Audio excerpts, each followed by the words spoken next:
সন্মানীয় মুখ্যমন্ত্ৰী সৰ্বানন্দ সোণোৱাল ডাঙৰীয়া, আমাৰ চৰকাৰৰ ৰাজ্যিক শিক্ষামন্ত্ৰী আৰু জলসিঞ্চন বিভাগৰ স্বতন্ত্ৰ ৰাজ্যিক মন্ত্ৰী ভৱেশ কলিতা ডাঙৰীয়া, মুখ্যমন্ত্ৰী ডাঙৰীয়াৰ আইন উপদেষ্টা শান্তনু ভৰালী ডাঙৰীয়া,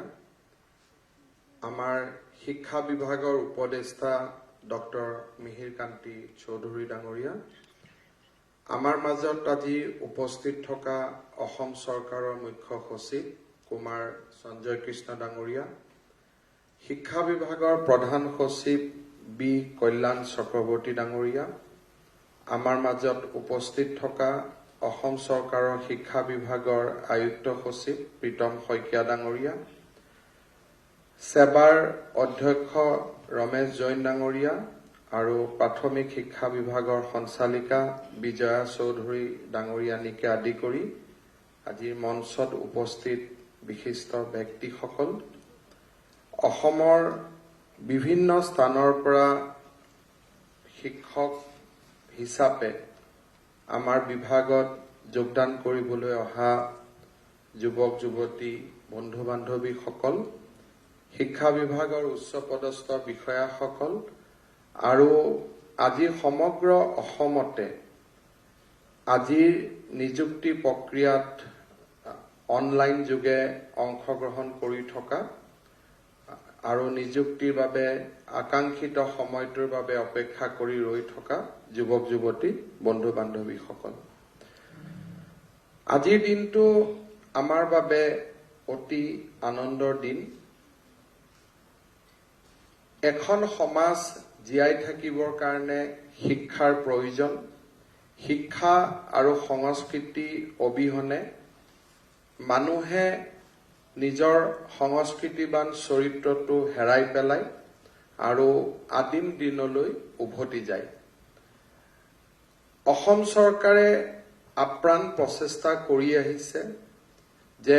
শিক্ষা সংস্কৃতি জৰিয়তে জাতীয় চৰিত্ৰৰ পৰিৱৰ্তন হওক আৰু অসমৰ প্ৰত্যেকগৰাকী দুখীয়া ছাত্ৰ ছাত্ৰীয়ে শিক্ষাৰ অধিকাৰক উপভোগ কৰাৰ সুবিধাখন লাভ কৰক। শিক্ষাই সকলো ধৰণৰ বেৰিয়াৰ পাৰ কৰি প্ৰতিজনৰ দুৱাৰদলিত জ্ঞান আৰু প্ৰজ্ঞা উপস্থিত হওক। এই চিন্তাৰে বিগত এটা দশক জুৰি ৰাজ্য চৰকাৰৰ শিক্ষা বিভাগে নিৰন্তৰভাৱে প্ৰচেষ্টা কৰি আহিছে। 2011 চনত ৰাষ্ট্ৰই শিক্ষাৰ অধিকাৰ আইন গ্ৰহণ কৰিছিলে আৰু শিক্ষাৰ অধিকাৰ আইন গ্ৰহণ কৰাৰ লগে লগে শিক্ষক নিযুক্তি, শিক্ষা দানৰ প্ৰতি মানুহৰ লক্ষ্য, এই গোটেইবিলাক লাহে লাহে পৰিৱৰ্তন হ'ব ধৰিছিলে। এটা দশক লাগিলে। 10টা বছৰ পিছত আমি ক'ত থিয় হৈ আছো, কিমান সফল হৈছো, কিমান বিফল হৈছো, তাৰ নিৰ্মোহ মূল্যাংকনৰ প্ৰয়োজনীয়তা আছে। কিন্তু এটা কথা ঠিক যে এট দ্য পলিচি লেভেল সি ছেক্ৰেটেৰিয়েটে কওক, সঞ্চালকালয়ে কওক বা ৰাজনীতি কৰা ব্যক্তিসকলৰ মানসিকতাত শিক্ষাক অৰাজনৈতিক আৰু সামাজিক সম্ভাৱনাৰ দুৱাৰ মুকলি কৰাৰ এটা অস্ত্ৰ হিচাপে লোৱাৰ যি মানসিকতা আছিল, সেয়া এটা সম্পূৰ্ণ দশকত তাক মই সফল হোৱা নিজ চকুৰে প্ৰত্যক্ষ কৰিছো। মোৰ সৌভাগ্য হৈছিল যে 2001 চনত অসম বিধানসভালৈ প্ৰথম অহাৰ সেই সময়ত শিক্ষক নিযুক্তিৰ গোটেই প্ৰক্ৰিয়াটো বিধায়কসকলে নিয়ন্ত্ৰণ কৰিছিলে, সমষ্টিৰ ভিত্তিত তালিকা বনাইছিলে আৰু আমাৰ লগত ৰাজনীতিত কৰা যিসকল সতীৰ্থ বন্ধু আছিলে তেওঁলোকক নহলে তেওঁলোকৰ পৰিবাৰক শিক্ষক হিচাপে নিযুক্তি দিয়াটো এটা চিৰাচৰিত এটা প্ৰক্ৰিয়া আছিল। 93 চনত মই এজন সৰু ৰাজনৈতিক কৰ্মী আছিলো। মোৰ সমষ্টিত তেতিয়া মই কাম কৰাৰ আৰম্ভ কৰিছিলো, এটা ৰাজনৈতিক দলৰ সদস্য আছিলো। সেই সময়ৰ শিক্ষামন্ত্ৰী ডাঙৰীয়াই তেতিয়া মোক কৈছিল যে হিমন্ত তোমাক মই 20টা টিচাৰ এপইণ্টমেণ্ট দিম, তুমি 20টা নাম কালি লৈ আহা। মই কটন কলেজত আছিলো, শিক্ষক নিযুক্তি তেনেকে হয় সেই কথাবোৰ চিন্তাও কৰা নাছিলো, কিন্তু 20টা নাম মই জমা দিছিলো। আৰু দুদিন পিছত মোক তেওঁ ঘৰত মাতি আনি 20খন নিযুক্তি পত্ৰ হাতত তুলি দিছিলে। ক'ত কেনেকে ইণ্টাৰভিউ হৈছিল, কি হৈছিল মই নাজানো, কিন্তু আজি সেই শিক্ষকসকলে সুন্দৰভাৱে কাম কৰি আছে। তেওঁলোকে স্কুলত গৈ আছে, এদিনৰ কাৰণেও দৰমহাত জটি পৰা নাই আৰু সুন্দৰকৈ তেওঁলোক চলি আছে। যেতিয়া মোৰ কটনৰ পৰা মই ওলাই আহিছিলো, মনত বহু প্ৰশ্ন আছিলে আৰু যেতিয়া মই লাহে লাহে বুজি পাইছিলো যে সেই কালখণ্ডত 40,000 শিক্ষক নিযুক্তি হৈছিল আমাৰ দৰে মানুহৰ ৰিকমেণ্ডেশ্যনত। যাৰে পৰা যাৰ কাগজ পত্ৰ লৈ আহিছো তেনেকে ৰিকমেণ্ডেশ্যন হৈ আছিলে আৰু সিস্টেমটোত সকলোৱে তাৰ সমভাগী হৈছিলে। যদি ৰাজনীতি কৰা ব্যক্তিজনে 20টা দিছিলে, ডাইৰেক্টৰ এলিমেণ্টাৰী এডুকেশ্যনে 10টা দিছিলে, কমিশনাৰে 10টা দিছিলে, স্বাভাৱিকভাৱে শিক্ষামন্ত্ৰী মুখ্যমন্ত্ৰী কোটাটো ডাঙৰ হৈ হৈ গৈ আছিলে। 40,000 শিক্ষক নিযুক্তিৰ লগত বহুত নাম আৰম্ভ হল, অপাৰেশ্যন ব্লেকবোৰ্ড, বিভিন্ন ধৰণৰ নাম আৰম্ভ হল আৰু লাহে লাহে আমাৰ তলৰ শিক্ষা বিভাগৰ বিষয়াসকলে বুজি উঠিলে যে ছাৰসকলে যদি নিযুক্তি দিব পাৰে আমি কিয় নিযুক্তি দিব নোৱাৰো। লাহে লাহে তেখেতসকলেও নিযুক্তিত নামিলে। মোৰ ইমানলৈকে মই জানো যে লখিমপুৰ জিলাত এজন শিক্ষা বিভাগৰ বিষয়া আছিলে, তেওঁ নাওত উঠে আৰু পাৰত তেওঁ যাকে মেট্ৰিক পাছ কৰা ল'ৰা পায় তাকেই তেওঁ নিযুক্তি পত্ৰ দি দিয়ে আৰু তেনেকে তেওঁৰ নাম লখিমপুৰ জিলাত বিখ্যাত হৈয়ে থাকি গল। শিৱসাগৰ জিলাত এজন শিক্ষা বিভাগৰ বিষয়া আছিলে, তেওঁ কিমান শিক্ষকক নিযুক্তি দিলে সেই হিচাপটো তেওঁৰ লগতো নাই, তেওঁ নিজেও নাজানে কিমান শিক্ষকক নিযুক্তি দিলে। আৰু কোনোবা এটা পথৰ আনটো দূৰত মেধাৱী ছাত্ৰ ছাত্ৰীসকলে থিয় হৈ অপেক্ষা কৰিছিল আৰু তেনেকে সমাজ চলি গৈ আছিলে। মেধাৰ লগত শিক্ষাৰ সম্বন্ধ নোহোৱা হৈ গৈছিল, মেধাৰ লগত শিক্ষাৰ পৰিচয় শেষ হৈ গৈছিল আৰু ৰাজনৈতিক কৰ্মী, কোনোবা বিষয়াৰ পত্নী, কোনোবা ঘৰত বহি থাকে মোৰ পৰিবাৰৰ গতিকে তাই ঘৰত বহি বহি মনটো বেয়া হৈ গৈছে বুলি কোনোবা ঠিকাদাৰ এজনে তেওঁৰ পত্নীৰ বাবে আনি দিয়া এখন নিযুক্তি পত্ৰ। এই ধৰণে সমাজ আগবাঢ়িছিল আৰু এই নিয়মবিলাকে মানুহে নিয়ম বুলি মানি লৈছিল। অৰ্থাৎ অনিয়মকে নিয়ম বুলি বনাৰ এটা প্ৰৱণতাই বা অনিয়মকে নিয়ম বুলি ভবাৰ এটা চিন্তাই সমাজখনক গ্ৰাস কৰিছিল আৰু সমাজখন তেনেকে আগুৱাই গৈ আছিল। 2011 চনত মোৰ জীৱনলৈ এটা ডাঙৰ সৌভাগ্য আহিছিলে যে অসমৰ শিক্ষামন্ত্ৰী হোৱাৰ সৌভাগ্য। শিক্ষামন্ত্ৰী হোৱাৰ সময়ছোৱাতে সেই কালখণ্ডতে দেশত পৰিৱৰ্তন আহিছিলে। ৰাষ্ট্ৰই শিক্ষাৰ অধিকাৰ হিচাপে গ্ৰহণ কৰিছিলে আৰু ব্যৱস্থা দিছিলে যে টেট প্ৰথাৰ মাধ্যমেৰে শিক্ষক নিযুক্তি হ'ব লাগে। স্বাভাৱিকভাৱে সিস্টেমে তাক মানিব খোজা নাছিলে। সুপ্ৰিম কোৰ্ট, হাইকোৰ্ট কেইবাখনো আদালতৰ দুৱাৰত থিয় হোৱাৰ পিছত সদৌ-শেষত ভাৰতৰ সুপ্ৰিম কোৰ্টে অসম চৰকাৰক নিৰ্দেশ দিছিল যে টেটৰ ব্যৱস্থা মতে নিযুক্তি হ'ব লাগে। আমি আগবাঢ়িছিলো আৰু এই টেটৰ নিযুক্তি প্ৰক্ৰিয়াৰ মাজেৰে চলোতেই মোৰ ব্যক্তিগত জীৱন, ৰাজনৈতিক জীৱনলৈ পৰিৱৰ্তন আহিছিল। কাৰণ সেই সময়ত মানুহে গ্ৰহণ কৰিব খোজা নাছিল যে এটা সমাজৰ এটা অংশ যোনে নেকি সেই সময়ত ৰাজনীতিক নিয়ন্ত্ৰণ কৰিছিলে, যে তেওঁলোকে নিযুক্তিৰ প্ৰক্ৰিয়াৰ পৰা কেনেকৈ বঞ্চিত হৈ থাকিব। মৌলানা আছাদ মাদানীৰ দৰে ব্যক্তি গুৱাহাটীলৈ দৌৰি আহিছিলে আৰু টেট ব্যৱস্থাৰ বিৰুদ্ধে তেওঁলোকে প্ৰতিবাদ কৰিছিল। মোৰ মনত আছে যে অসম চৰকাৰৰ সৰ্বশিক্ষা বিভাগৰ সঞ্চালিকা সুইটি চেংচন সেই সময়ত কেইবাদিনো মুখ্যমন্ত্ৰীৰ কোঠাৰ পৰা চকুৰ পানী টুকি বাহিৰ হোৱা সেই দৃশ্য মোৰ এতিয়াও মনত সজীৱ হৈ আছে। পৰ্দাৰ আঁৰত আমি বহুত কাম কৰিব লাগে। আমি আৰু আগুৱাই গৈছিলো আৰু আমি কৈছিলো যে আমি মৌখিক নম্বৰো নলওঁ। ভাৰতৰ আন ৰাজ্যত টেটৰ ব্যৱস্থা আছিলে, কিন্তু মৌখিক নম্বৰো নহব ইমানটো এক্সট্ৰিমলৈকে কোনো যাব প্ৰস্তুত নাছিল। আমি সিদ্ধান্ত লৈছিলো যে নহয়, আমি মৌখিক নম্বৰো আমি নলওঁ। স্বাভাৱিকভাৱে অসমৰ মেডিয়া, অসমৰ বৌদ্ধিক মহল কোনো প্ৰস্তুত নাছিল তেনেকুৱা এটা পৰিৱৰ্তনৰ কাৰণে। কোনোবাই কৈছিলে এওঁলোকৰ 9 মাহৰ চাকৰি 9 মাহত ওলাই যাব, কোনোবাই কৈছিলে যে এইবিলাক সঁচা নহয়। আৰু সকলোকে আমি এক প্ৰকাৰ সকলোকে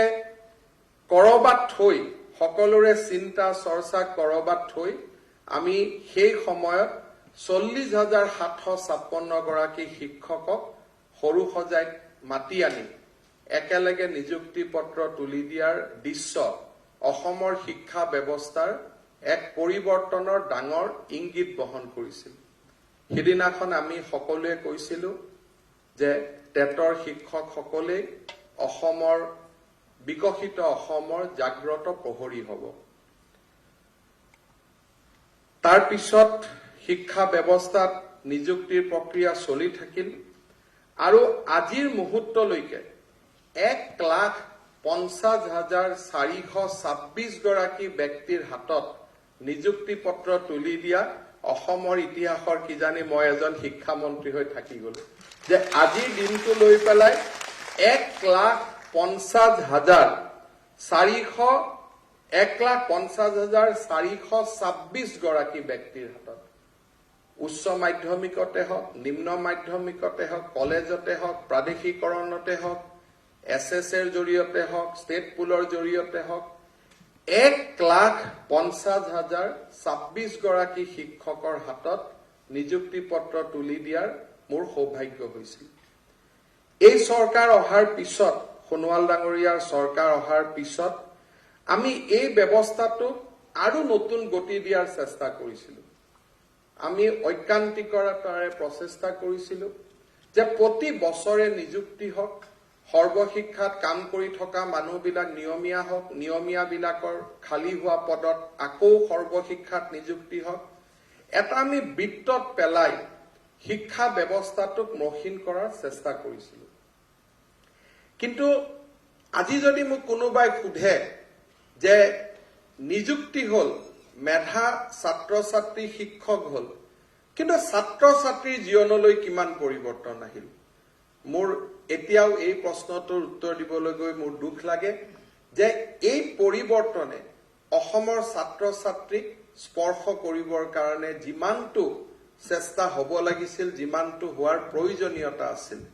সেই চেষ্টা কৰবাত নহয় কৰবাত আজিও জটি পৰি ৰৈ থাকিল। যিসকলে নিযুক্তি পত্ৰ এটা টকাও খৰচ নকৰাকৈ নিযুক্তি লৈছিলে, তেওঁলোকে নিজৰ ট্ৰান্সফাৰৰ কাৰণে 50,000, 60,000, 1 লাখ টকালৈকে খৰচ কৰি ব্যৱস্থাটোক আকৌ পংকিল কৰি পেলালে। আমি যদি গংগাৰ পানী কৰবালৈ নমাই অনাৰ চেষ্টা কৰিছো, কোনোবাই আন এটা ফালৰ পৰা আমাৰ গুৱাহাটী মহানগৰীৰ আৱৰ্জনাৰ পানীবিলাক সুমুৱাই দিয়াৰো প্ৰচেষ্টা কৰিলে। এইবাৰ যেতিয়া মই শিক্ষা বিভাগৰ মুখ্যমন্ত্ৰী ডাঙৰীয়াই মোক দায়িত্ব দিছিলে, প্ৰথম দিনা চকীত বহিয়ে 550 অকল ট্ৰান্সফাৰ পোষ্টিঙৰ ফাইল মোৰ সন্মুখত দেখি আমি চিন্তা কৰিছিলো যে এই পৰিৱৰ্তন কাৰ বাবে আছিলে? অসমৰ ছাত্ৰ ছাত্ৰীসকলৰ সেই পৰিৱৰ্তনত অধিকাৰ নাছিলে নেকি? বহুত ধৰণৰ কথা ওলায়। গৃহ জিলা, কোনখন গৃহ জিলা? মোৰ জন্ম আছিল যোৰহাটত, মোৰ পৰিবাৰ থাকে গুৱাহাটীত, কাম কৰিব লাগে কৰবাত। মুখ্যমন্ত্ৰী ডাঙৰীয়াৰ জন্ম চাবুৱাত, তেওঁৰ কৰ্মস্থান মাজুলী। এইখন অসমৰ মাজতে মেধাৰ শিক্ষক পাব লাগে ছাত্ৰ ছাত্ৰীসকলৰ অধিকাৰ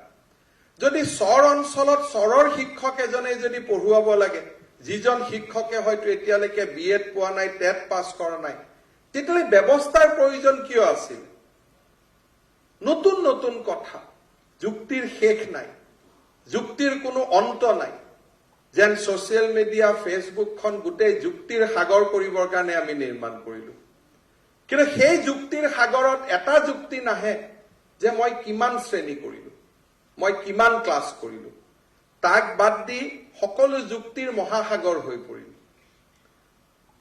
এই নিযুক্তি প্ৰক্ৰিয়াৰ বাবে আমাৰ ৩টা বছৰ গুৱাহাটী উচ্চ ন্যায়ালয়ত কিমান গোচৰ হল তাত এটা গোচৰতো অভিযোগ নাই যে কোনোবা ৰাজনীতি কৰা ব্যক্তিয়ে টকা খাব খুজিছে কোনোবা সিলেকশন কমিটিত ভুল আছে অদ্ভুত যুক্তি মই টেট পাছ কৰিছো মাদ্ৰাসাত মোক চাকৰি লাগে প্ৰাথমিক বিদ্যালয়ত তাত কোনো যুক্তিৰ কোনো অন্ত নাই যুক্তিৰ কোনো শেষ নাই মই অমুকটো কৰিছো তমুকটো কৰিছো কিন্তু আমি কোনেও বুজি নাপাওঁ যে ব্যৱস্থাটোক যদি আমি বন্ধ কৰি নথওঁ ব্যৱস্থাটো চলি থাকিলে আমাৰ সকলোৰে সমস্যা সমাধান হ'ব আজি এই সামান্য নিযুক্তি প্ৰক্ৰিয়াটো আৰম্ভ হোৱাৰ বাবে সেপ্টেম্বৰত আৰু 10,000 শিক্ষকৰ নিযুক্তি হ'ব সৰ্বশিক্ষাত খালী হোৱা পদবিলাকত আৰু 5,000ৰ নিযুক্তি হ'ব অৰ্থাৎ এটা নিযুক্তি প্ৰক্ৰিয়া বন্ধ কৰাৰ কাৰণে 15-20,000 যুৱকে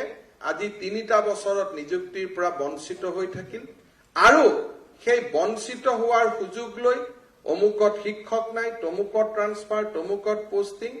আমি কোনেও ব্যৱস্থাটো সক্ৰিয় কৰিব নোখোজো ব্যৱস্থাটো শক্তিশালী কৰিব নোখোজো মনত অসম প্ৰেমৰ কোনো অভাৱ নাই যেতিয়া ফেসবুকত অসমীয়াৰ বিষয়ে লিখিব যায় মই অসমীয়াৰ কোনো শেষ নাই কিন্তু সেই অসমীয়াৰ ভিতৰতে নলবাৰীৰ অসমীয়াখিনি মই নহয় মই শিৱসাগৰতহে পঢ়াম শিৱসাগৰৰ অসমীয়াখিনি মোৰ কাৰণে প্ৰযোজ্য নহয় মই গৈ বৰপেটাৰ অসমীয়াখিনিকহে পঢ়াম এয়া জাতি গঠনৰ প্ৰক্ৰিয়া নহয় আজি আমাৰ মই গৌৰৱ অনুভৱ কৰো যে কাৰ্বি আলং ডিমা হাছাও আজি এছাম শিক্ষক আছে যিসকলে জীৱনটো সেই জিলাবিলাকত দিছিলে যিসকলে অসমৰ আন জিলাৰ পৰা গৈ সেই জিলাবিলাকত শিক্ষাৰ পোহৰ আনিছিলে আৰু তেওঁলোক অবিহনে হয়তো সেই অঞ্চলৰ জনজাতীয় লোকসকলে শিক্ষা কেতিয়াও নেদেখিলেহেঁতেন নিযুক্তি পোৱাৰ আগদিনাখনলৈকে যে য'তেই দিয়ক ছাৰ আমাক খালি এপইণ্টমেণ্ট দিয়ক নিযুক্তি পত্ৰ পোৱাৰ হাতত লৈয়ে আমি বুজি পাওঁ যে মোৰ নিযুক্তিটো নলবাৰীত হৈছে কাৰণ মই নলবাৰীৰ মেৰিটৰ কাৰণেহে প্ৰযোজ্য মই জানো যে মেৰিটত মই কেতিয়াও ডিব্ৰুগড়ত চাকৰি নাপালোহেঁতেন মই মেৰিটত কেতিয়াও নগাঁৱত চাকৰি নাপালোহেঁতেন কিন্তু চাকৰি পোৱাৰ পিছদিনাখনৰ পৰাই আমাৰ ব্যৱস্থাটো মানসিকতাৰ পৰিৱৰ্তন হয় নিবনুৱা ডেকা ল'ৰাজনে যিজনে 2 লাখ টকা দিব পৰা অৱস্থাত নাছিলে 40,000 টকা দৰমহা পোৱাৰ লগে লগে মাহত 10,000 কৈ জমাই 1 লাখ টকা যেতিয়া কাৰোবাক দিব পৰাৰ ব্যৱস্থাত আহে তেতিয়াই ব্যৱস্থাটোক পংকিল কৰাৰ কামত নামি যায় আৰু সেই সকল ব্যক্তিয়ে যেতিয়া ফেসবুক সোশ্যাল মিডিয়াত পোষ্ট দিব তেতিয়া এওঁলোকক এনেকুৱা লাগে যে এওঁলোক মহাত্মা গান্ধীৰ ঘৰতেই জন্ম হৈছিল ভুলতেহে তেওঁলোক অসমত কিবা কাৰণত আহিল এই ব্যৱস্থাটোৱে কাক স্তব্ধ কৰে আমি যদি শিক্ষা ব্যৱস্থাত বুৱতী গংগা নমাই আনিব খুজিছো তাক যদি আমি ৰখাব খুজো সেই ব্যৱস্থাটোৱে আমাৰ দৰে শত শত দুখীয়া ল'ৰা ছোৱালীক বঞ্চিত কৰে শিক্ষাৰ পৰা বঞ্চিত কৰে শিক্ষক নহলে শিক্ষাৰ্থীৰ কোনো স্কুলত যোৱাৰ প্ৰয়োজনীয়তা বন্ধ হৈ যায় আৰু শিক্ষক নিযুক্তিৰ প্ৰক্ৰিয়া বন্ধ কৰাৰ লগে লগে সমাজত বিশৃংখলতাৰ সৃষ্টি হয় মুখ্যমন্ত্ৰী ডাঙৰীয়াই আমাক কৈছিলে যে এই বছৰত আমি 50,000 নিযুক্তি দিম 50,000 নিযুক্তি আন স্থানত সম্ভৱ নহয় আৰক্ষী আৰু শিক্ষা বিভাগত বাদ দি ডাঙৰ নিযুক্তি আন বিভাগত সম্ভৱ নহয় কাৰণ ষ্টেটৰ যিটো responsibility as per constitution state list বুলি যাক কয় ষ্টেট লিষ্টত থকা 3টা ডাঙৰ সাবজেক্টে হৈছে হেলথ এডুকেশ্যন এণ্ড ল এণ্ড অৰ্ডাৰ এই 3টাক বাদ দি নিযুক্তি সম্ভৱ নহয় কেতিয়াবা মুখ্যমন্ত্ৰী ডাঙৰীয়াক কেতিয়াবা আমাক ফেসবুকত প্ৰশ্ন কৰে যে নিযুক্তি শিক্ষা বিভাগতে কিয় নিযুক্তি শিক্ষা বিভাগতে হ'ব, নিযুক্তি আৰক্ষীত কিয় আৰক্ষী বিভাগতে হ'ব, নিযুক্তি স্বাস্থ্যত কিয় নিযুক্তি স্বাস্থ্যতে হ'ব, কাৰণ বাকী নিযুক্তি হোৱা বিভাগবিলাক অসম চৰকাৰৰ নিয়ন্ত্ৰণত নাথাকে। কনষ্টিটিউচনৰ সেপাৰেশন অফ পাৱাৰ্ছত ৰেলত নিযুক্তি হয়, rail is in central list, পেট্ৰলিয়ামত নিযুক্তি হয়, they are in central list. State লিষ্টত থকা যিকেইটা ছাবজেক্টত নিযুক্তি হ'ব পাৰে, পুলিচ, আৰক্ষী, হেল্থ, এডুকেশ্যন, আৰু তাতেই যদি স্বচ্ছতা আমি আনিব পাৰো, তাতেই সমাজৰ দুখীয়া ল'ৰা ছোৱালীখিনিক তেওঁলোকক আমি আন এটা মাধ্যমলৈ ঊৰ্ধলৈকে লৈ যোৱাৰ সুবিধা দিব পাৰো। গান্ধীজীয়ে কৈছিল যে education can change A generation, কিন্তু শিক্ষাৰ যদি মূল্য নাথাকে তেতিয়া শিক্ষাই মানুহৰ জেনেৰেশ্যনটোক বা পৰিয়ালটোক দৰিদ্ৰতাৰ পৰা কেনেকে মুক্ত কৰিব। গান্ধীজীয়ে কৈছিল যে education can bring out a family out of poverty circle in just shortest period of time. কিন্তু যদি শিক্ষাৰ মূল্য নাথাকে তেতিয়ালে সেয়াটোতো সম্ভৱ নহয়। আজি মোৰ মনেদি মই বুজি নাপাওঁ যে যিসকলে গংগাৰ পৰা জন্ম হৈছে তেওঁলোকৰ কাৰণে বদলিৰ প্ৰয়োজনীয়তা কিয়। গংগাৰ পুত্ৰ আছিল ভীষ্ম, জীৱনত ভীষ্মই কেতিয়াও কোনো এটাও প্ৰতিজ্ঞা ভংগ নকৰাকৈ নিজৰ জীৱনত তেওঁ তেনেকেই পাৰ কৰি দিছিল অবিবাহিত হৈ। কৌৰৱৰ হওক পাণ্ডৱক হওক হস্তিনাপুৰ ৰক্ষাৰ সংকল্পৰে তেওঁ নিজৰ জীৱন পাৰ কৰিছিল। আজি সেই টেট শিক্ষক আছিল সেই গংগাৰ মানৱ পুত্ৰ, কাৰণ পলিটিচিয়ান এটাত কোনো এটা জাগাত স্পৰ্শ কৰিব পৰা নাছিল। তেওঁলোকে কেনেকে সৰ্বশিক্ষা অভিযানত আহিব পাৰে যে বদলি কৰিব লাগে, কেনেকে ডাইৰেক্টৰেটত আহিব পাৰে বদলি কৰিব লাগে, কেনেকে ৰাজনীতি কৰা মানুহৰ দুৱাৰ দলিয়ে যাব পাৰে যে মোক দিয়ক। আমি যদি ৰাজনীতি কৰা ব্যক্তিৰ পৰা আপোনালোকক দূৰত পঠাব খুজিছো, আপোনালোক কিয় ওচৰ চাপি আহে। মোৰ ঘৰত যেতিয়াই টেট শিক্ষক আহে তেতিয়া মই এটাই কথা কওঁ যে মইতো 2011 চনত সপোন দেখিছিলো যে আপোনালোক আৰু আমাৰ কেতিয়াও দেখা দেখি নহয়। এটা ফেচবুকত দিয়া ইলেকশ্যনত ভোট নিদিওঁ। হাৰি যদি ইলেকশ্যনত ভোট দিয়া শিক্ষকে লাগিছিল তেতিয়াহ'লে সোণোৱাল ডাঙৰীয়াৰ সমষ্টিৰ পৰা 100টা, মোৰ সমষ্টিৰ পৰা 100টা, সেই 2011 চন এইটো ভাল আছিলে। মইতো কওঁ নিৰ্বাচনৰ পৰা বহুত দূৰত গুচি যাওঁ, ইলেকশ্যন ৰাজনীতিৰ পৰা দূৰত গৈ কেনেকে অসমৰ দৰিদ্ৰ সমাজখনক, কেনেকে দৰিদ্ৰতাৰ কৰাল গ্ৰাসত থকা সেই ছাত্ৰ ছাত্ৰীসকলক আমি দৰিদ্ৰতাৰ পৰা দূৰ কৰিব পাৰো। বহুতে ৰাজনীতিক ট্ৰিভিলাইজ কৰে যে ইলেকশ্যন উঠিবৰ কাৰণে তেওঁলোকে ৰাজনীতি কৰে। ইলেকশ্যন জিকাৰ কাৰণে আটাইতকৈ ভাল উপায় আছিল যে এই 1.5 লাখ শিক্ষকৰ 15,000 যদি মই জালুকবাৰী সমষ্টিত দিব পাৰিলোহেঁতেন, কোনোবাই যেনেকে আগতে বিভিন্ন সমষ্টিত দি গৈছিলে, তেতিয়া জীৱনত মোৰ ৰাজনীতি কৰাৰ অসুবিধা নহলহেঁতেন। মানুহে ৰাজনীতি কৰে সমাজ পৰিৱৰ্তনৰ কাৰণে, মানুহে চাকৰি কৰে সমাজ পৰিৱৰ্তনৰ কাৰণে। আজি যদি আমি ভাবো যে সোণোৱাল ডাঙৰীয়া ৰাজনীতিত আহিছে কেৱল MLA মুখ্যমন্ত্ৰী হবৰ কাৰণে, আমি ৰাজনীতিত আহিছো কিবা এটা পদবীৰ কাৰণে, সেয়া মই ভাবো সেই পৰিভাষা শুদ্ধ নহয়। মই বিনম্ৰতাৰে সৈতে আপোনালোকক অনুৰোধ কৰিম যে আমি গংগাৰ মানৱ পুত্ৰ হৈ জীয়াই থাকিব লাগে। পংকিলতাক আমি বিশ্বাস কৰিব নালাগে, পংকিলতাক আমি আনিব চেষ্টা কৰিব নালাগে। আজি ইয়াত নিযুক্তি পত্ৰ লোৱা সকলোৱে জানে যে মোৰ যদি ধুবুৰীত নিযুক্তি হৈছে সেয়া মোৰ কৰ্মৰ কাৰণে নিযুক্তি হৈছে। মই ইমানেই টেটত নম্বৰ পাইছিলো, মই ইমানেই মেট্ৰিকত নম্বৰ পাইছিলো, মই ইমানেই হায়াৰ ছেকেণ্ডেৰীত নম্বৰ পাইছিলো যে মই ধুবুৰীতেই কাম কৰাৰ কাৰণে মোৰ যোগ্যতা আছিলে। কোনোবাই যদি ডিব্ৰুগড়ত নিযুক্তি পাইছে, গুৱাহাটীত নিযুক্তি পাইছে, তেওঁলোকে নিজে জানে যে মই জীৱনৰ যিখিনি কৰ্ম, যিখিনি মই মেট্ৰিকৰ সময়ত কষ্ট কৰিছিলো, হায়াৰ ছেকেণ্ডেৰীত কষ্ট কৰিছিলো, ডিগ্ৰীত কষ্ট কৰিছিলো, টেটৰ পৰীক্ষাত কষ্ট কৰিছিলো,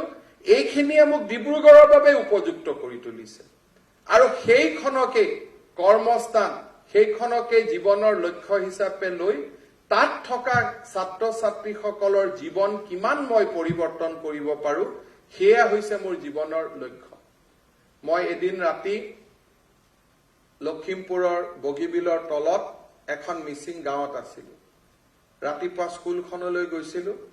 স্কুলত সিদিনাখন স্কুলটোল পৰিষ্কাৰ হৈ আছে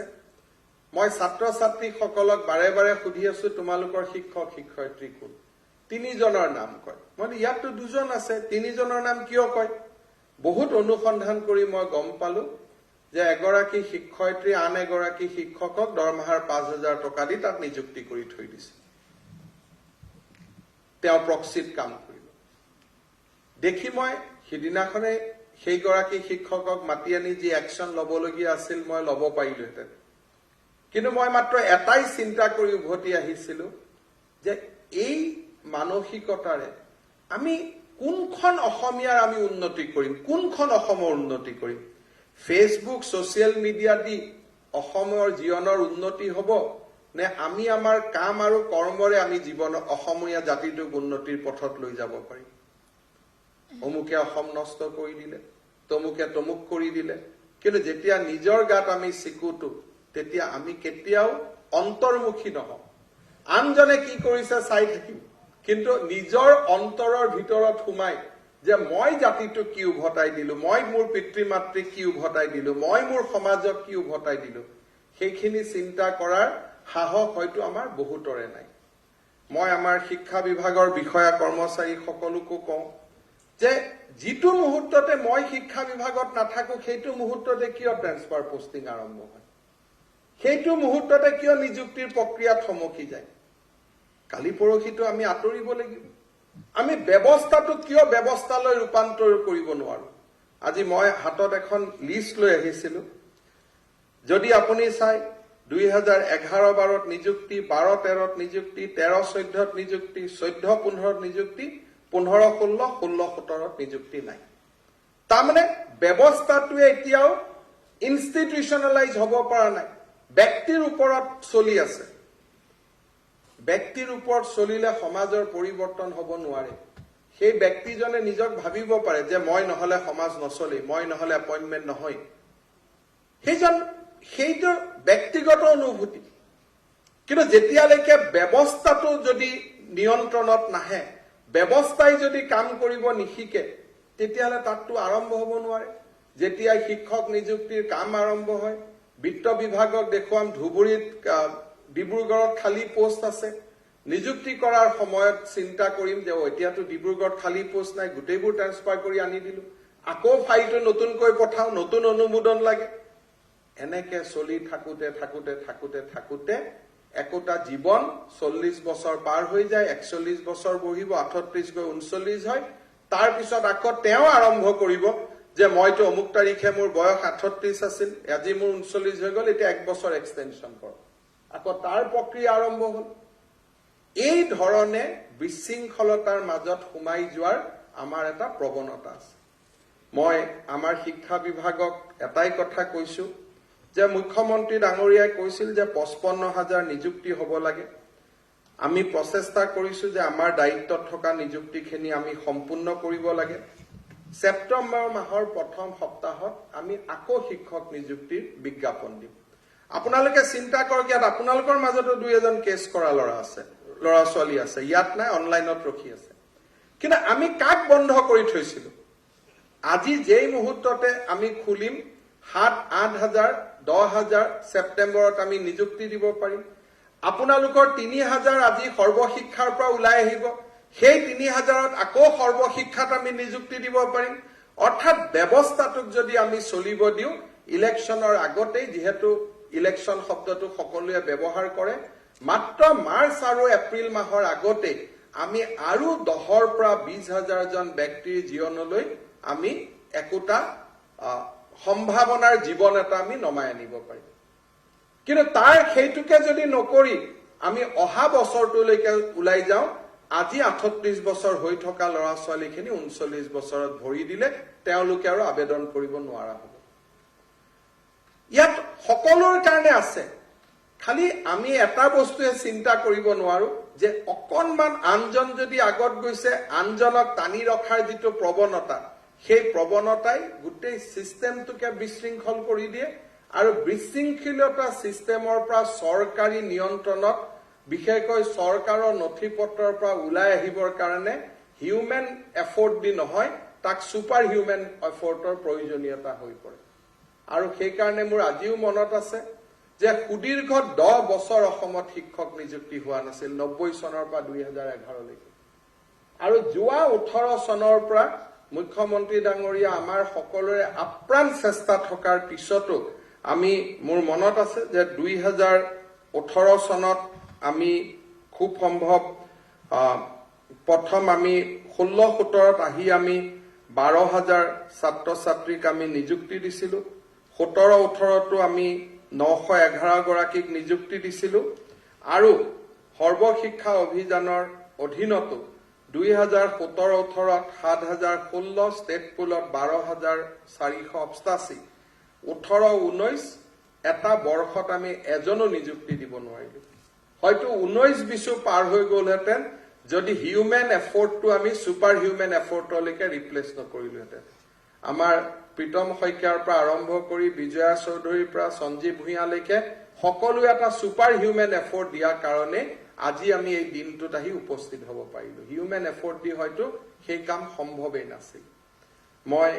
এই কথাখিনি এই কাৰণে আপোনালোকক ক'ব খুজিছো আমি বিচাৰিছো যে অসমৰ বিশেষকৈ টেট পাছ কৰা শিক্ষকসকল গংগাৰ মানৱ পুত্ৰ হৈ থাকক যেনেকে ভীষ্মই হস্তিনাপুৰ ৰক্ষাৰ সংকল্পৰে 3টা প্ৰজন্ম পাৰ কৰিছিল তেনেকে আপোনালোকে অসমৰ শিক্ষা ব্যৱস্থাৰ পৰিৱৰ্তনৰ বজ্ৰকঠোৰ সংকল্পৰে আপোনালোকৰ চাকৰি জীৱনখিনি আপোনালোকে পাৰ কৰক অমূল্য আনন্দ পোৱা যায় এটা সময়ত জীৱনে কৰবাত ৰখি যায় জীৱনে কৰবাত স্তব্ধ হয় মোক কোনোবা এজন কেদিনমান আগতে সাইকোলজি জানা মানুহ এজনে মোৰ লগত কথা পাতি আছিল যে মানুহৰ মৃত্যুৰ আগতে 25 মিনিট সময় বুলে মানুহে পায় 25 মিনিট সময় ভগৱানে স্ন্যাপশ্বট দেখুৱাই যে তই কি কৰিলি কি নকৰিলি সেই 25 মিনিটত যিখিনি শান্তি পায় তেওঁলোকে হাঁহি হাঁহি মৃত্যু হয় আৰু যিসকলে মৃত্যুৰ দিনাখন এই 25 মিনিটৰ স্ন্যাপশ্বটত জীৱনৰ ভাল কাম বেয়া পাই দেখা পায় তেওঁলোকে সুখ আৰু দুখৰ অনুভূতিলৈ পৃথিৱীৰ পৰা আঁতৰি যায় মই বিচাৰো যে যিদিনাখন কেদিনমান আগতে এখন সভাত এজন ব্যক্তিৰ এটা সুন্দৰ ভাষণ শুনাৰ মোৰ সৌভাগ্য হৈছিল তেওঁ কৈছিল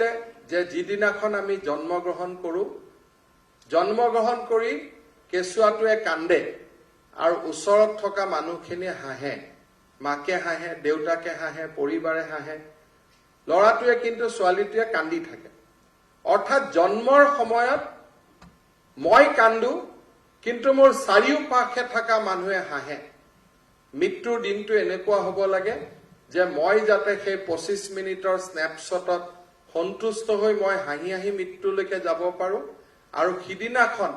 মোৰ কাৰণে আনসকলে কান্দে জন্মৰ সময়ত আনসকলে হাঁহিছিলে মই কান্দিছিলো মৃত্যুৰ দিনাখন মই হাঁহি হাঁহি মৃত্যুৰ দুৱাৰ দলিলৈকে যাম আৰু মোৰ চাৰিওফালে থকা সকলে কান্দিব যে এই মানুহজনৰ অভাৱ আমি অনুভৱ কৰিছো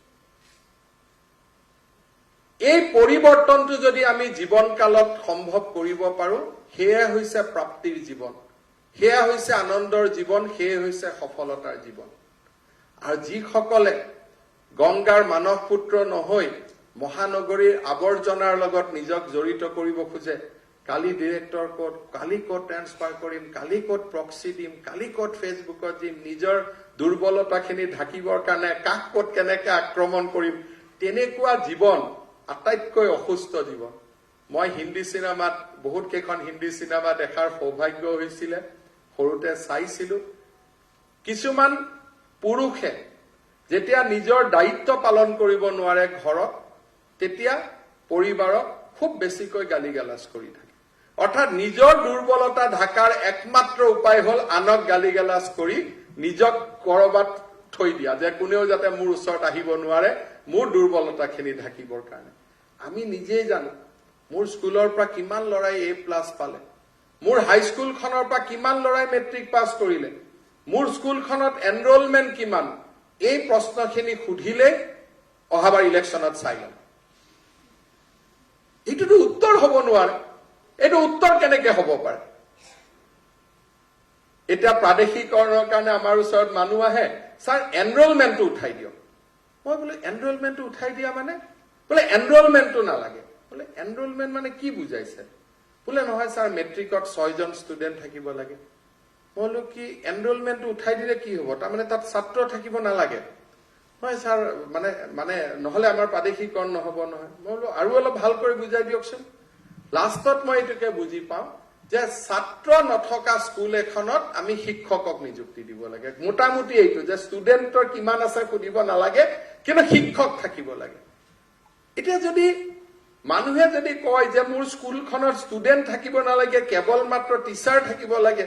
তেনেকুৱা এটা সমাজৰ ফালে যদি আমি যাব লাগে তে সেইখন সমাজ শেষ হবৰ কাৰণে কিমান দিন সময় লাগিব কিমান ব্যক্তিগত বিদ্যালয়ৰ ওচৰত আমি আমাৰ শিক্ষা ব্যৱস্থাক গতাই দিম আমাৰ কেতিয়াবা সংবাদ মাধ্যমে আমাক কয় যে চৰকাৰে অসমীয়া মাধ্যম ধ্বংস কৰিবৰ কাৰণে চেষ্টা কৰিছে এই চৰকাৰৰ কাৰ্যকালত আজি 25-30 হাজাৰ নিযুক্তি আৰু শিক্ষামন্ত্ৰী হিচাপে মোৰ শহীদ ফাইলত 1.5 লাখ শিক্ষকৰ নিযুক্তি কি অসমীয়া ব্যৱস্থা ধ্বংস কৰিবৰ কাৰণে 1.5 লাখ শিক্ষক নিযুক্তিৰ আমি সাক্ষী হৈ থাকিলো নেকি আজি অসমীয়া মাধ্যম শেষ কৰাৰ কাৰণে আজি মুখ্যমন্ত্ৰী ডাঙৰীয়া ইয়াত আহি নিযুক্তি পত্ৰ দিবলৈ ৰৈ আছে নেকি কিন্তু আমি মাধ্যম এটাক নিযুক্তি দিব পাৰো কিন্তু ডেলিভাৰী কৰাৰ ৰাস্তা কি সমাজে ডাক্তৰ বনাব পাৰে কিন্তু সমাজে ৰোগীক চিকিৎসা কৰিব নোৱাৰে ডাক্তৰে চিকিৎসা কৰিব লাগিব সমাজে শিক্ষক নিৰ্মাণ কৰিব পাৰে কিন্তু ছাত্ৰ ছাত্ৰীক নিৰ্মাণ কৰাৰ দায়িত্ব সমাজে ল'ব নোৱাৰে সেয়া শিক্ষকসকলে ল'ব লাগিব শিক্ষা মাধ্যম চিকিৎসক মাধ্যম আজি মই গৌৰৱ অনুভৱ কৰো যে কৰবাত নহয় কৰবাত পৰিৱৰ্তনো হৈছে এই কৰোনা কালত অসমৰ স্বাস্থ্য বিভাগৰ চিকিৎসকসকল যি ধৰণে নাৰ্ছ লেব টেক্স MPW তেওঁলোকে যিসকলে সমাজৰ কাৰণে যি ধৰণে থিয় দিছে তাক দেখি গৌৰৱেৰে বুকু ফন্দি উঠে যে আমি কৰবাত নহয় কৰবাত সমাজে আজি পৰিৱৰ্তনৰ মুখ দেখিছে মই আকৌ 2011 চনৰ শব্দটোকে দোহাৰিম টেট শিক্ষকসকল অসমৰ বিকশিত অসমৰ সেনা বাহিনীয়ে যুদ্ধ কৰিব নে নকৰিব ভাৰত চীনৰ যুদ্ধ হ'ব এজন জোৱানে যুদ্ধও কৰিব পাৰে এজন জোৱানে আত্মসমৰ্পণো কৰিব পাৰে বিকশিত অসমৰ আপোনালোকে আত্মসমৰ্পণ কৰিব নে আপোনালোকে জীৱন যুদ্ধত জয়ী হ'ব ছাত্ৰ ছাত্ৰীসকলৰ জীৱনলৈ হাঁহি উভতাই আনিব সেয়া সিদ্ধান্ত আমি ল'ব লাগিব গৈ পেলাই সমস্যাৰ লেখযোগ নোহোৱা আমি সমস্যাৰ কথা ক'ব পাৰো যে ইয়াত অমুকটো নাই তাত তমুকটো নাই তাত শিক্ষক নাই নোহোৱাৰ মাজত আমি কি কৰিব পাৰো যেতিয়া মহাৰাষ্ট্ৰৰ এজন মুখ্যমন্ত্ৰীক দেখা যায় আমাৰ অসমৰ মুখ্যমন্ত্ৰী আহি ক'ব পাৰে যে মোৰটো একোৱে নাই তেওঁ বাজেট 42 লাখ টকা 40 লাখ টকা মোৰ বাজেট মাত্ৰ 1 লাখ টকা আমি এবাৰ কেৰালাত আমি মিটিঙত গৈছিলো মুখ্যমন্ত্ৰী ডাঙৰীয়া আমি সব মুখ্যমন্ত্ৰী ধুনীয়াকৈ চাৰ্টাৰত আহিছে আৰু উভতি গৈছে আমি অসমৰ ডেলিগেশ্যনটো ইণ্ডিয়ান এয়াৰলাইন্সৰ ফ্লাইটত আমি উভতি আহিছিলো তেতিয়া আমি ক'ব পাৰো ইমান ডাঙৰ ডাঙৰ মুখ্যমন্ত্ৰীসকল জেটত আহিছে জেটত গুচি গৈছে অসমতো একোৱে নাই সেইবুলি আমি বহি থাকিম নেকি আমি অসমখনক সেই পৰ্যায়লৈকে নিৰ্মাণ কৰিব লাগিব আজি আমাৰ নাই নোহোৱাখিনি শুদ্ধ কৰাৰ কাৰণে ভগৱানে আমাক পঠাইছে সেইখিনিক পৰিৱৰ্তন কৰাৰে দায়িত্ব আমাৰ মই আপোনালোকৰ জীৱনৰ এটা নতুন দিনত আপোনালোকক শুভেচ্ছা জনাইছো আশা কৰিছো যে আমি আমাৰ দায়িত্ব পালন কৰিম অসমৰ যোৱা 10 বছৰৰ সফলতা আছিলে যে শিক্ষা আৰু ৰাজনীতিক মাজত এখন ডাঙৰ ৱাল আমি নিৰ্মাণ কৰিছিলো সেই ৱালখন ৰাজনীতি কৰা ব্যক্তিসকলে ভাঙিব চেষ্টা নকৰে তেওঁলোকৰ ওচৰত মেছেজ আছে তেওঁলোকে জানে যে আপোনালোকে ইয়াত নুসুমাব আৰু কোনো নিয়মত নহয় অসমৰ ৰাজনীতি কৰা সকলো দলৰ সকলো ব্যক্তিক আমি এটা কথাত নম্বৰ দিব লাগিব যে 2012 চনত বিধানসভাত সকলোৱে সংকল্প লৈছিল যে আমি এডুকেশ্যনত নুসুমাম তেওঁলোকে তেওঁলোকৰ কথা ৰাখিছিলে আজি এই নিযুক্তি প্ৰক্ৰিয়াত এজন মানুহেও স্থানীয় বিধায়কক লগ পাবলগীয়া হোৱা নাই। বিজেপি, এজিপি, কংগ্ৰেছ, মই সকলোকে কম যে অসমৰ ৰাজনীতি কৰা ব্যৱস্থাটোৱে শিক্ষাৰ পৰা নিজক আজি বহুত যোজন দূৰত আঁতৰাই ৰাখিছে। মুখ্যমন্ত্ৰী ডাঙৰীয়া কেইবাখনো বিশ্ববিদ্যালয়ৰ উপাচাৰ্য আছিল, আচাৰ্য আছিল। প্ৰথম যেতিয়া কেবিনেটত আমি কথা পাতিছিলো, মুখ্যমন্ত্ৰী ডাঙৰীয়া আৰু আমি বহি সিদ্ধান্ত লৈছিলো যে মুখ্যমন্ত্ৰী ডাঙৰীয়া কোনো ইউনিভাৰ্চিটিৰ চেঞ্চেলৰ নহয়। এটাকৈ বিধানসভাত আমি আইন আনিছিলো আৰু তেওঁৰ পৰিৱৰ্তে ৰাজ্যপালক আমি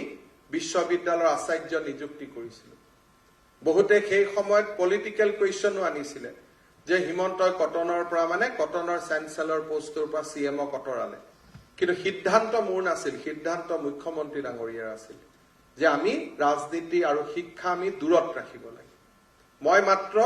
তেখেতৰ নিৰ্দেশটো পালন কৰিছিলো শিক্ষামন্ত্ৰী হিচাপে। সেই ধৰণৰ স্থিতপজ্ঞ এক ভূমিকা আজি অসমৰ ৰাজনীতি কৰা মানুহসকলে লৈছে। মই ভাবো টেট শিক্ষকসকলেও একেটাই সংকল্প লওক। কোন ডাইৰেক্টৰ আমি চিনি নাপাওঁ, কোন DO আমি চিনি নাপাওঁ, কেনেকে ট্ৰেন্সফাৰ হয় আমি নাজানো। আমি মাত্ৰ নিৰন্তৰ কাম কৰিম। এটা সময় আহিব, বিধানসভাত আইন হৈছে, কম্পিউটাৰত ট্ৰেন্সফাৰৰ আবেদন আহিব, তাতে আবেদন কৰিব, মেৰিটত আবেদন হ'ব আৰু গোটেই ব্যৱস্থাটোক শৃংখলিত হ'ব সুযোগ দিয়ক। এই শৃংখলিত ব্যৱস্থাটোৱেহে আমাক আনন্দ দিব, আমাক হৰ্ষান্বিত কৰিব।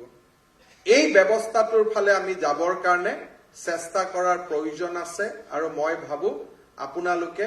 সেই প্ৰয়োজনীয়তাক আপোনালোকে স্বীকাৰ কৰিব। আজি দিনটো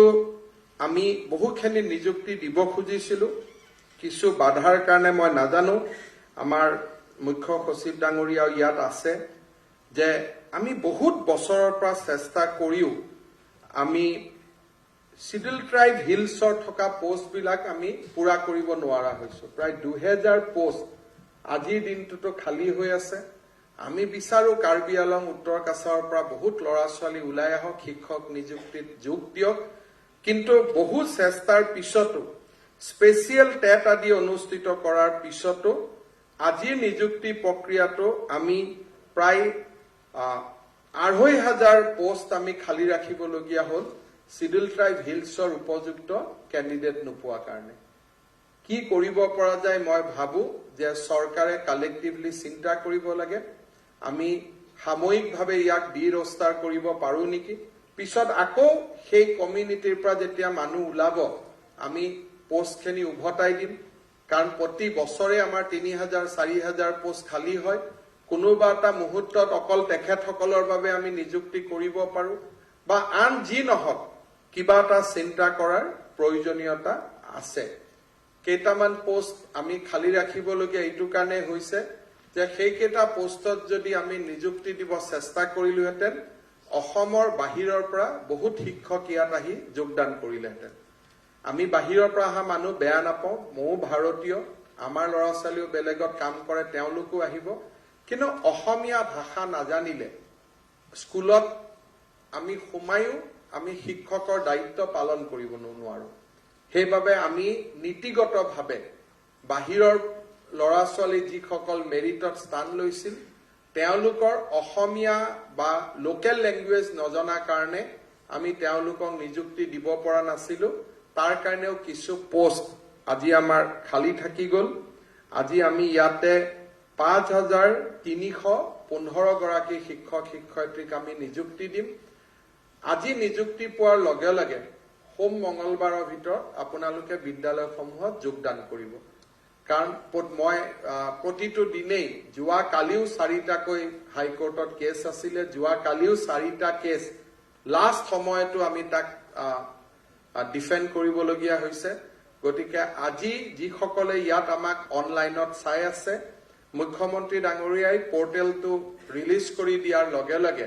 নিজৰ নিজৰ নিযুক্তি পত্ৰ ডাউনলোড কৰিব পাৰিব য'তে আছে আৰু তাৰ পৰা তেওঁলোকে গৈ বিদ্যালয়খনত যোগদান কৰক। আপোনালোকেও যোগদান কৰক। আৰু যোৱাকালি কেবিনেটত এটা ভাল সিদ্ধান্ত হৈছে যে চাকৰিৰ ঊৰ্ধ্বতম বয়স আমি 40 বছৰলৈকে আমি বঢ়াই দিছো গতিকে এজৰ কাৰণে যিসকলে কেছ কৰি আছিল তেওঁলোকৰ সমস্যা নিজে সমাধান হল 40 বছৰৰ লগত যদি এসটি এসসি হয় মই 45 বছৰলৈকে আবেদন কৰিব পাৰিম আৰু ওবিসি হলে মই 43 বছৰলৈকে আবেদন কৰিব পাৰিম 3-year exemption for OBC 5 years for ST-SC general 40 OBC 43 ST-SC 45 গতিকে অহা সেপ্টেম্বৰ মাহৰ 7 তাৰিখৰ আগতে আমি আৰু এটা নতুন নিযুক্তি প্ৰক্ৰিয়া আৰম্ভ কৰিম হাইস্কুলৰ নিযুক্তি প্ৰক্ৰিয়াও আমাৰ সেপ্টেম্বৰ মাহৰ প্ৰথম সপ্তাহতে আৰম্ভ হ'ব শিক্ষা বিভাগৰ ভিতৰতে ফেব্ৰুৱাৰী মাহৰ আগতে মুখ্যমন্ত্ৰী ডাঙৰীয়াৰ 50,000 লক্ষ্যটো চুবৰ কাৰণে আমি চেষ্টা কৰি আছো যদি শিক্ষা বিভাগেদি ইমান নোৱাৰো অকনমান স্বাস্থ্য আৰু পুলিচ যোগ হৈ যাব কিন্তু আমি লক্ষ্যত আমি অৱতীৰ্ণ হ'ম এইটোৱে হৈছে যে প্ৰতিটো কথাই প্ৰতিটো সংকল্পই এইমছৰ পৰা আৰম্ভ কৰি মেডিকেল কলেজলৈকে কৰোনা যুদ্ধৰ পৰা বানপানীলৈকে সপোন আৰু সংকল্পক বাস্তৱত ৰূপায়িত কৰাই আমাৰ লক্ষ্য আজিৰ দিনটোলৈকে পৰমাত্মাৰ আশীৰ্বাদত সেই লক্ষ্যত আমি উপনীত হোৱাৰ দিশত আগবাঢ়িছো অসমৰ ৰাইজৰ আশীৰ্বাদত আমি আমাৰ লক্ষ্য পাম সপোন দেখিম সপোনবিলাক আমি সংকল্পলৈ ৰূপান্তৰিত কৰিম আৰু সংকল্পক আমি সিদ্ধি আৰু প্ৰাপ্তিলৈ ৰূপান্তৰিত কৰিম এই আমাৰ লক্ষ্য বহুত বহুত ধন্যবাদ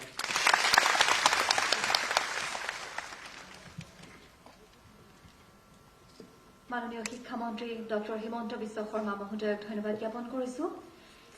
এবাৰ আমি আগবাঢ়িছো আমি অপেক্ষা